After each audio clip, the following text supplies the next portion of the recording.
Hello student, I am Mayur Gondalia and you are watching School of Physics.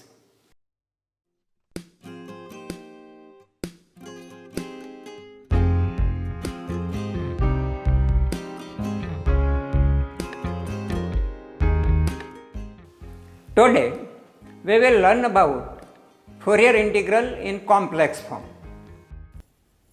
Fourier integral in complex form. In previous video, we have obtained a trigonometric form of Fourier integral like fx equal to 1 upon pi integral 0 to infinity into bracket integral minus infinity to infinity f of t cos alpha into t minus x into dt bracket over into d alpha, say equation 1. The function of alpha in the bracket is an even function. Therefore, using the property of even function, we will replace the limit of integration from 0 to infinity by minus infinity to infinity and divide the formula by 2. So, we obtain fx equal to, say, equation 2. Now, we know that the relation between trigonometric function and exponential function is written as cos theta plus I sin theta equal to e raised to I theta. If theta equal to alpha into t minus x, then it is written as cos of alpha t minus x plus I sin alpha t minus x equal to e raised to I alpha into t minus x. In our expression 2, we have a term cos alpha into t minus x. So, if we introduce a term of the type I sin alpha t minus x having value 0, then it is easy to obtain exponential form of our expression.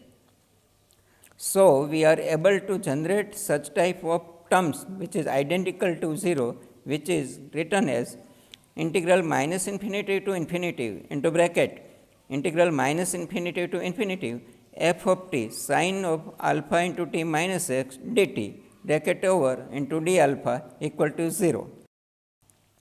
Because the function of alpha in the bracket is an odd function, therefore, using property of odd function, we get this equation.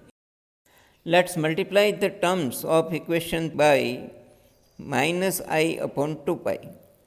Hence, we get, say, equation 3. Now, add equation 2 and 3. Therefore, f of x equal to, rearranging the terms and writing corresponding terms together, it becomes f of x equal to 1 upon 2 pi integral minus infinity to infinity into bracket integral minus infinity to infinity f of t into bracket cos of alpha t minus x minus I sin alpha of t minus x bracket over dt bracket over into d alpha.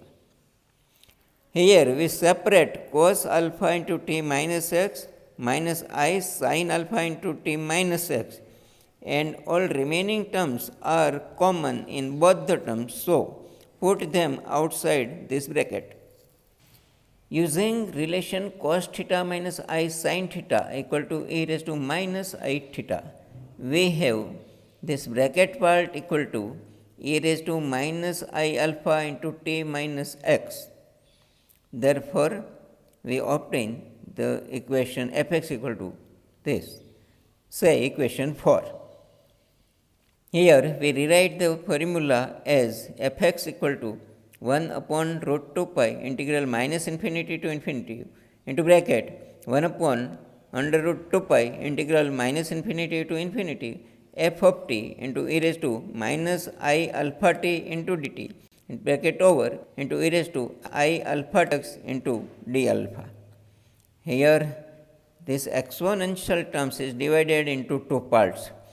1 upon 2 pi is also divided into two parts, or compactly it is written as fx equal to 1 upon root 2 pi integral minus infinity to infinity into c alpha into e raised to I alpha x into d alpha, say equation 5, where c alpha equal to this bracket part, that is 1 upon root 2 pi integral minus infinity to infinity f of t into e raised to minus I alpha t into dt.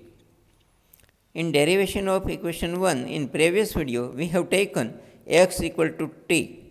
Now we put the original variable, that is x, in place of t. Therefore, c alpha equal to 1 upon under root 2 pi integral minus infinity to infinity into f of x e raised to minus I alpha x into dx. This equation is known as Fourier integral in complex form. In next video, we will study about Fourier transform. Write your suggestion in comment box. Please like and share this video and subscribe my YouTube channel School of Physics.